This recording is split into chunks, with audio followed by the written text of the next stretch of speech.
persona que tiene cerca, dígale amada o amado, dígale, yo deseo que seas prosperado en todas las cosas y que tengas salud así como prospera tu alma. Ahora dígale al que está a su lado, dígale,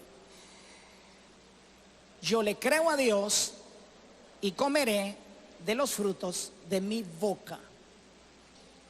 Estamos en Hechos 23, pero este es el capítulo, no el suyo, sino el que se escribió en la Biblia. Y Hechos 23, capítulo, verso 11 dice, y a la noche siguiente se le presentó el Señor y le dijo, ten ánimo, Pablo, pues como has testificado de mí en Jerusalén, así es necesario que testifiques también en Roma. Hechos 23 se narra la historia del apóstol Pablo en el desafío de dar testimonio del evangelio en su tiempo.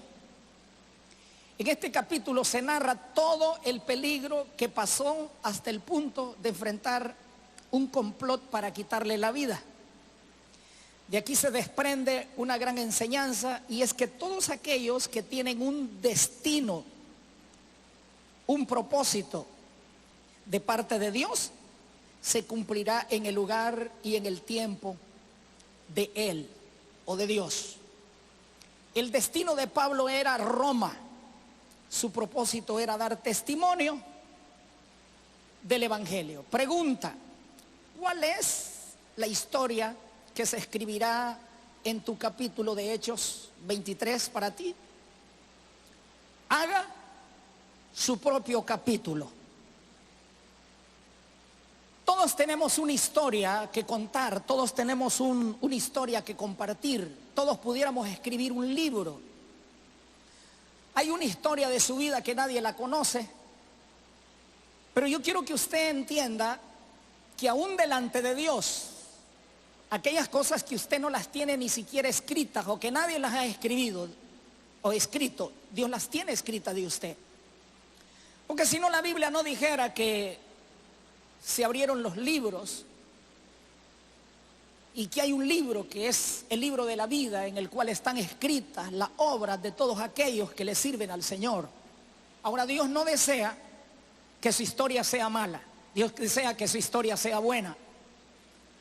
Dios no desea que usted en esta historia se escriba derrota, Dios quiere que usted se escriba una victoria. En el contexto del pasaje que estamos leyendo, Pablo, este apóstol de la Biblia, llamado así el apóstol de los gentiles, nos conecta con un momento que él vive, y hay una palabra que quiero que hoy defina lo que Dios desea hablarle a usted hoy. Es la palabra destino y propósito. Diga conmigo, destino y propósito. Hay un destino para usted. Usted tiene que entender que Dios tiene un destino para usted, y dentro de ese destino hay un propósito, y que a veces ese destino y ese propósito se nubla por lo que usted cree que ya no va a pasar y que ya no se va a cumplir. Pero yo quiero que usted entienda que hay cosas que están en su entorno que no dependen ni siquiera de usted, dependen de Dios. Cuando uno lee esta historia, cuando Dios le dice a Pablo esta palabra que usted leyó conmigo al inicio, y él le dice, a la noche siguiente se le presentó el Señor y le dijo, ten ánimo, Pablo, pues como has testificado de mí en Jerusalén, es necesario que testifiques de mí. ¿Dónde? ¿A dónde debería ir a testificar? En Roma. ¿De dónde? ¿A dónde? Eso no es como que usted salga de Managua a Chinandega y no habían buses. Jerusalén es la tierra santa. Y eso está Roma está en Europa, en el fin del mundo. ¿Sabe cuántos kilómetros hay de Jerusalén a Roma? En rutas de camino, casi 5.000 kilómetros. Y no era un jet que se iba a montar Pablo y como misionero, con todo respeto de los misioneros de hoy, ¿verdad? No era un jet que iba a abordar para irse a Roma a predicar. Cuando Dios le dijo, como has testificado de mí en Jerusalén, así es necesario que testifiques de mí en Roma. Ahora, la palabra que Dios le da a Pablo es esta. Grábesela. La palabra que Dios le da es esta. Ten, ¿cómo le dijo? A ver, dígale al que está a su lado, dígale. ¿Cuál fue la palabra? Ahora, él le dice, así como has testificado de mí en Jerusalén, lo vas a hacer también en Roma. Si yo le dijera a usted eso y usted conociera territorialmente, fuera por avión o por carretera, esa distancia, y usted se remontaría a este tiempo que él se lo dijo, eso era muy difícil pensar que se podría dar bajo las circunstancias que a él lo rodeaban. Porque en ese mismo momento que Dios le está diciendo a Pablo, como testificaste en Jerusalén, vas a testificar de mí en Roma. ¿Sabe por qué Dios se lo dice? ¿Sabe por qué? A ver, yo le pregunto, ¿a quién le diría usted ten ánimo? Al que perdió el ánimo. Pero el que le está diciendo ten ánimo no es el líder que está con él ni el pastor. El que le está diciendo ten ánimo es el mismo Dios que lo había llamado y le había dicho que él tenía un destino y que él iba a llegar hasta donde él había dicho que llegaría, no importa lo que hubiera. Ten ánimo, le dijo Dios a Pablo. Lo que Pablo había perdido era él. Muchos de ustedes, lo que se ha perdido no es el propósito de Dios, porque el propósito de Dios no se pierda. Lo que usted perdió fue el ánimo. Lo que usted perdió fue la animación interior. Perdió el ánimo por la familia, perdió el ánimo por el trabajo, perdió el ánimo por la iglesia, perdió el ánimo por predicar, perdió aquello que lo animaba, que lo impulsaba a hacer. Usted lo perdió, y lo que necesita en Hechos 23 lo que necesita es recuperar el ánimo para cumplir el destino que Dios ya dijo que debe de cumplir y para lo que Dios lo llamó a hacer. Punto.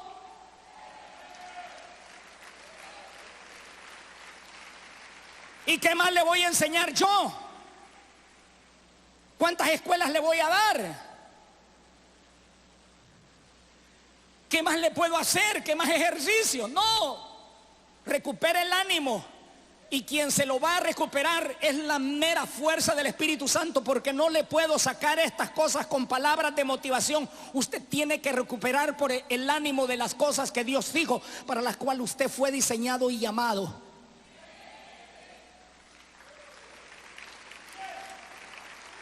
Debe de recuperar el ánimo, y no es el mío.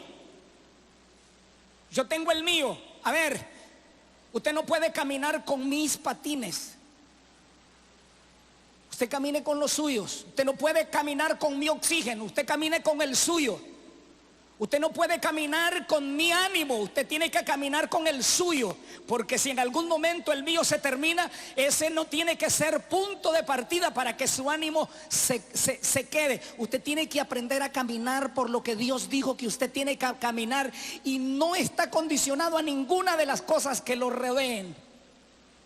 A Pablo en este momento, cuando Dios le dice ten ánimo, es porque Pablo no crea que era que le habían mandado un WhatsApp, y en ese WhatsApp le habían mandado una cosa mala, y en Facebook le habían publicado una foto y subió una cosa ahí y nadie le dio like, y entonces se deprimió.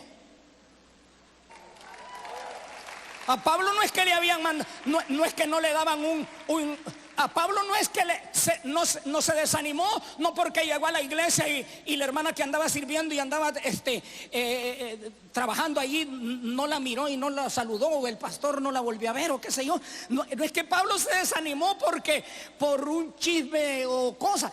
Pablo estaba desanimado porque esta no era la primera vez que lo querían matar, porque en esta ocasión se levantó un grupo después de haber dado testimonio ahí, que hicieron un pacto y hicieron un ayuno. Y el ayuno que hicieron fue y dijeron: nos comprometemos que no vamos a comer ni vamos a beber hasta que lo matemos. Ese era el ayuno. O sea que le ganaban a muchos, pues. Porque este ayuno lo hacían al revés. Y dijeron: vamos a ayunar hasta que lo matemos. Ese es el pacto que tenemos. ¿Y saben qué? Hay gente que va a ser instrumento para que salvarte de clavos y de cosas que el enemigo pueda hacer o querer hacer en tu vida. Hay gente que va Dios a utilizar, y que como se trata del plan y el propósito de Él, tú no sabes a quién Dios puede usar, pero Él puede usar al que menos espera. ¿Sabes a quién usó para salvarle la vida esta vez? Al sobrino. El sobrino. Aquellos que leen la Biblia deben de saber esto, pues, si leyeron, si leen. El sobrino estaba escuchando la trama, estaba escuchando todo el plan, se fue donde el gobernador, contó toda la historia. ¿Sabe qué hizo Dios? Tocó el corazón del gobernador. ¿Sabe cómo sacaron a Pablo? Custodiado con un ejército como si era el presidente de la república. ¿Por qué? ¿Por qué? ¿Por qué salió Pablo con pompa? Pero ¿quién será este que va con un ejército de romanos? ¿Y qué influencia política tiene este? ¿Y qué pasó aquí? Lo sacaron, lo llevaron y ¿sabe por qué?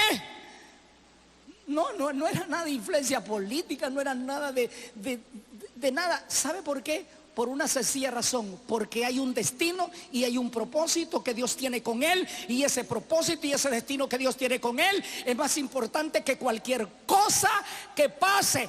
Y si Dios dijo de Jerusalén a Roma, va a ser de Jerusalén a Roma. Que pase en ese camino de 5,000 kilómetros, eso no es importante. Lo importante es que Dios dijo que vas a estar en Roma, punto. Y llámele Roma a cualquier cosa que se parezca al diablo o a Roma y a lo difícil. Pero ¿sabe? Pablo no solamente estuvo para ir a hablar con el que limpiaba las puertas de Roma.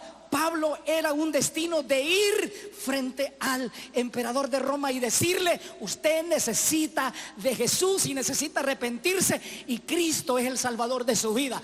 Punto. Que me matan, se terminó, destino cumplido.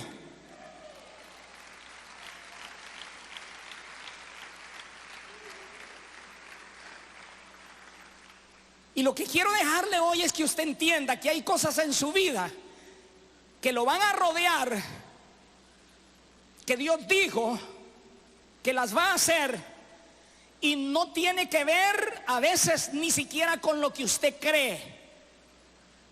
Porque hay cosas que Dios va a cumplir con su vida que ya no está condicionado a lo que usted cree o a lo que no cree. Está condicionado a que Él dijo que Él lo va a hacer.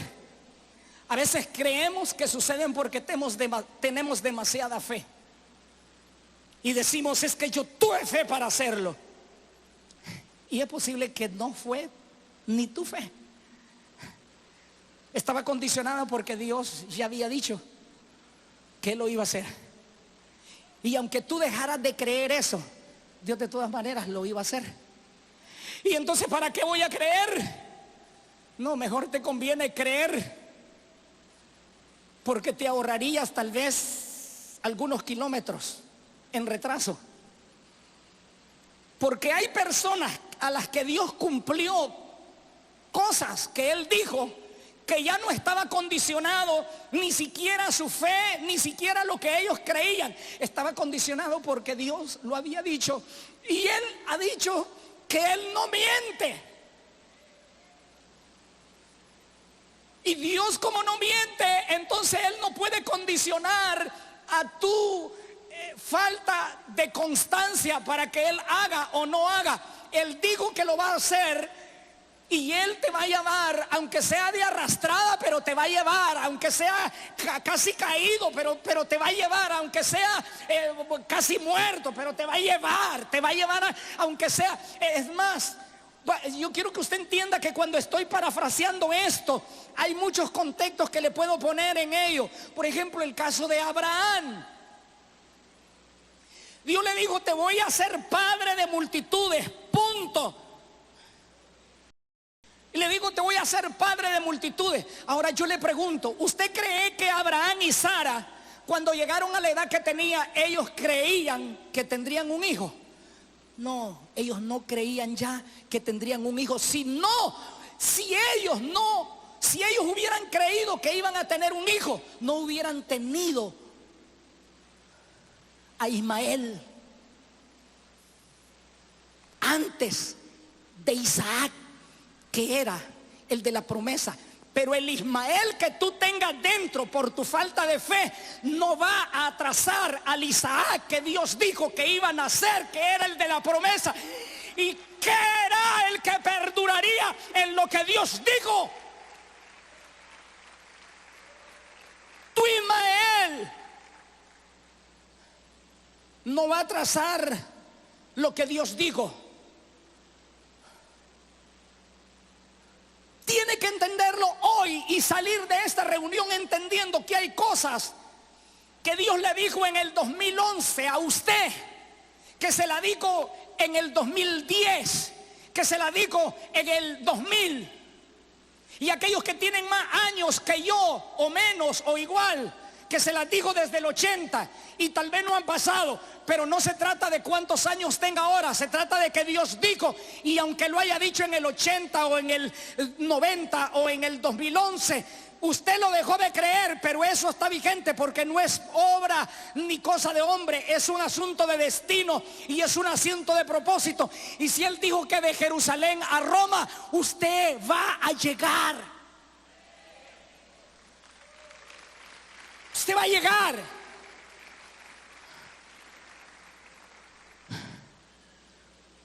Pero tiene que reparar algo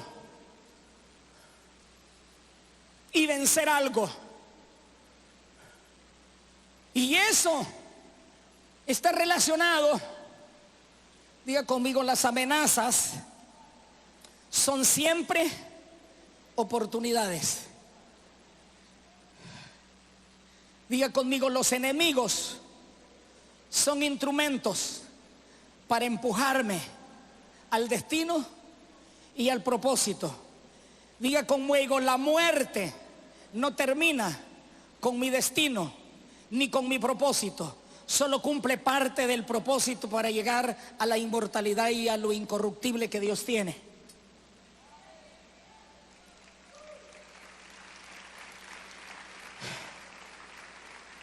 Amenazas y enemigos. Y hay dos enemigos, los que están fuera y los que están dentro. Y es más peligroso el enemigo que tienes dentro que el que está afuera. Porque los enemigos que están afuera fueron vencidos por Pablo por una simple orden del gobernador de Cesarea de Filipo, que era un súbdito del gobierno romano, y con una sola orden de que le adjuntaran un ejército para resguardar la vida de él, que no le pasara nada, los enemigos que lo querían linchar quedaron vencidos.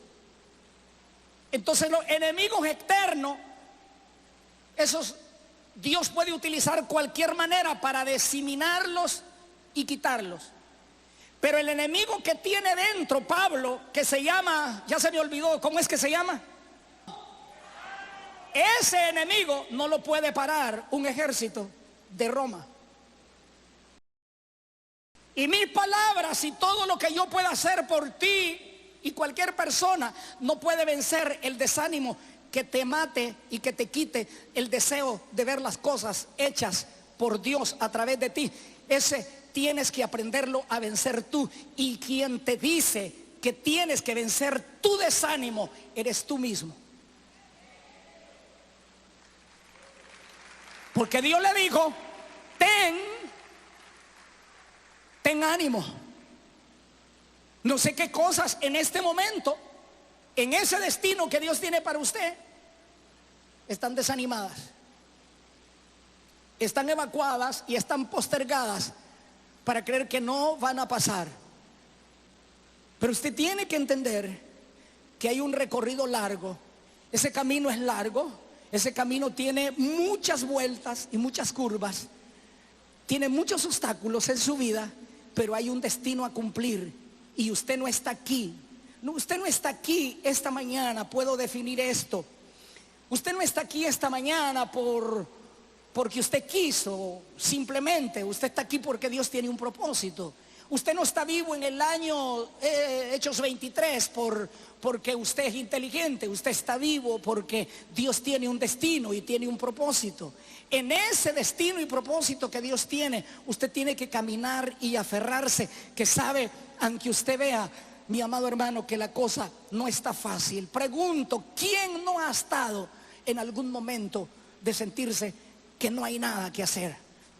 Como dice aquel dicho, ¿quién no ha estado en su vida en la cuerda floja? ¿Quién? Yo le pregunto, ¿quién no ha estado en la cuerda floja? ¿Se entiende ese concepto, verdad? La cuerda floja, esas que hacen los que hacen piruetas en los círculos, en la cuerda floja, ¿no? Pero esa cuerda, ¿quién no ha estado en esa cuerda floja de la salud? Que siente que se va a morir. Tal vez usted no, pero otro sí. Y en este tiempo no creo que alguien diga que no ha estado en la cuerda floja, porque aunque nunca estuvo en un hospital con oxígeno en estos años, creo que muchos se sintieron así. ¿Quién no ha estado en la cuerda floja de la familia? ¿Quién no ha estado en la cuerda floja de la economía, en donde usted se avergüence y diga, ¿qué soy? ¿Dónde está Dios? Pero pregúntele a aquellos que han estado así, si han estado por toda una vida así. Dios nunca va a dejar caído para siempre al justo, porque 7 veces cae el justo y 7 veces se puede levantar. Esa no es promesa mía, esa es promesa de Dios. Y entendí hace años, por enfermedades que me dieron de mi niñez, de adulto y en toda mi vida, ya lo entendí hace años, que yo no puedo morirme por una enfermedad, no puedo irme por una circunstancia X. Yo debo de irme de esta tierra hasta que cumpla el destino y el propósito por el cual Dios me diseñó. Y si eso es así, entonces no tenga miedo a las cosas que hay y quite su desánimo y salga adelante con la frente en alto, creyendo que Dios es el que prometió, no es hombre.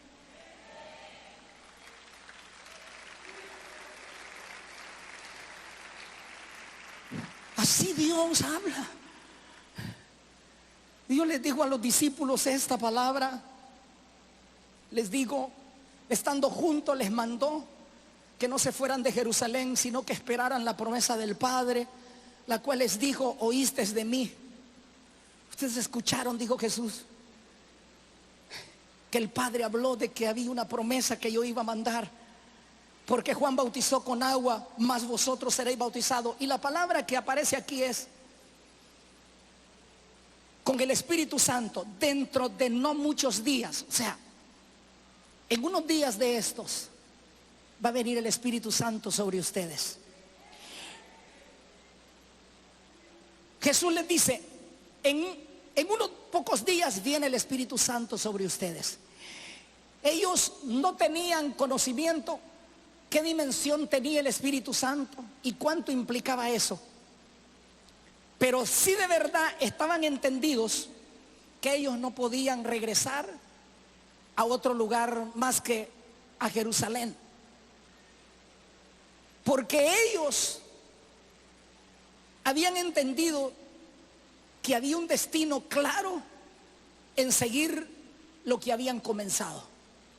Entonces la pregunta que yo le tengo esta mañana es esta: ¿cuántas cosas ya se comenzaron en su vida hace tiempo, pero que se paralizaron por las circunstancias que lo rodearon? No sé qué, yo no puedo saberlo, pero tiene que revisarlo. Tiene que ir a su libro de memorias, tiene que ir a revivir lo que Dios desea, porque hay algo que Dios tiene que hacer con usted todavía. Y si está en Nicaragua, será en Nicaragua, o a lo mejor será en otro lugar, será en Europa, será. Pero yo no sé qué cosas Dios va a hacer con usted aquí todavía. Yo no puedo saber, porque usted no puede creer que usted está vivo de casualidad, hermano. Usted está vivo con propósito. Póngase de pie. Hay una presencia fuerte de su espíritu, porque el Espíritu Santo me dice que hay gente que esta mañana recobró el entendimiento del propósito que Dios tiene para reconciliarse con el Señor, para aceptarlo a Él como su Señor. Gracias. Levante sus manos un minuto.